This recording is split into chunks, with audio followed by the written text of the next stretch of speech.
भारत की पश्चिमी सीमा से सटे राज्यों में आज फिर गूंजेगा युद्ध का सायरन। 4 राज्य और 2 केंद्र शासित प्रदेश में आज शाम ऑपरेशन शील्ड के तहत होगी मॉक ड्रिल। जम्मू कश्मीर, पंजाब, हरियाणा, राजस्थान, गुजरात और चंडीगढ़ में शाम 8 बजे की जाएगी मॉक ड्रिल।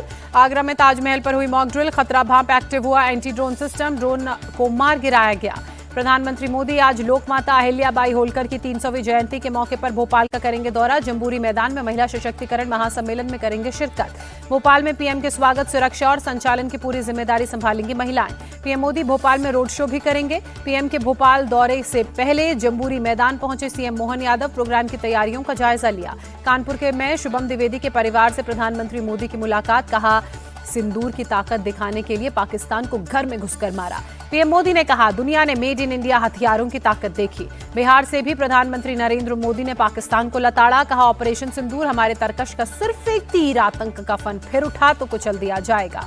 गोवा में आईएनएस विक्रांत से रक्षा मंत्री राजनाथ सिंह की हुंकार। कहा, पाकिस्तान ने अब की बार गुस्ताखी की तो ओपनिंग नेवी से होगी। आम आदमी पार्टी के सांसद राघव चड्ढा ने लंदन से पाकिस्तान को चेतावनी दी। कहा, अगर अब आतंकवादी हमला होगा तो पाकिस्तान में घुसकर हमला करना अपवाद नहीं बल्कि नियम होगा। राघव चड्ढा ने कहा, खून और पानी एक साथ नहीं बह सकते।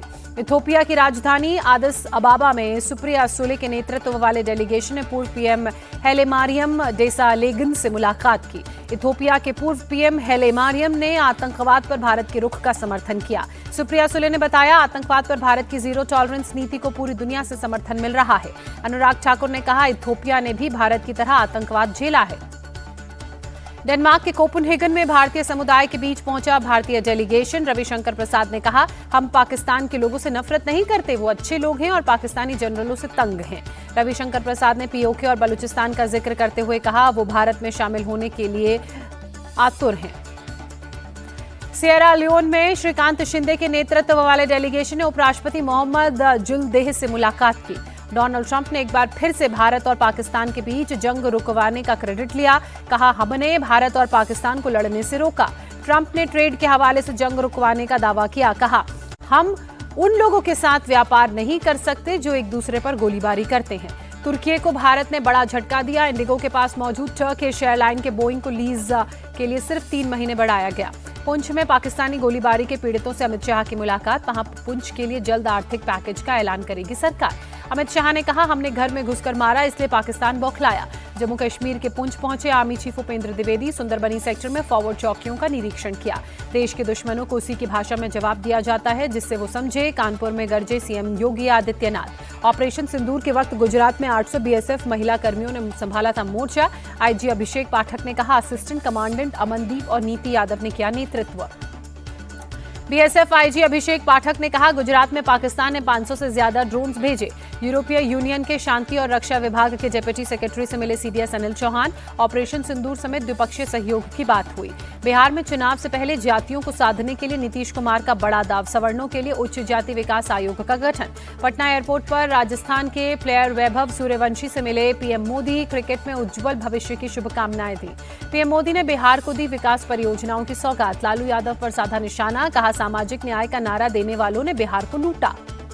पीएम मोदी ने कानपुर में कहा, देश का बड़ा डिफेंस कॉरिडोर उत्तर प्रदेश में बन रहा है। डिफेंस सेक्टर की बड़ी बड़ी कंपनियां यहां आ रही हैं।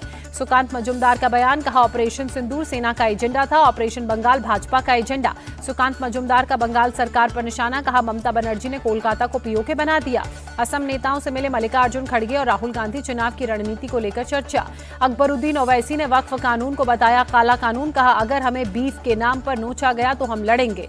उत्तराखंड के बहुचर्चित अंकिता भंडारी मर्डर केस में निचली अदालत के फैसले को हाईकोर्ट में चुनौती देने की बात अंकिता के परिवार ने कही। मौत की सजा की अपील करेगा परिवार। अंकिता भंडारी मर्डर केस में निचली अदालत ने तीनों दोषियों को उम्र कैद की सजा सुनाई। नीट पीजी परीक्षा को लेकर सुप्रीम कोर्ट का बड़ा आदेश। 15 जून को एक शिफ्ट में होगी परीक्षा।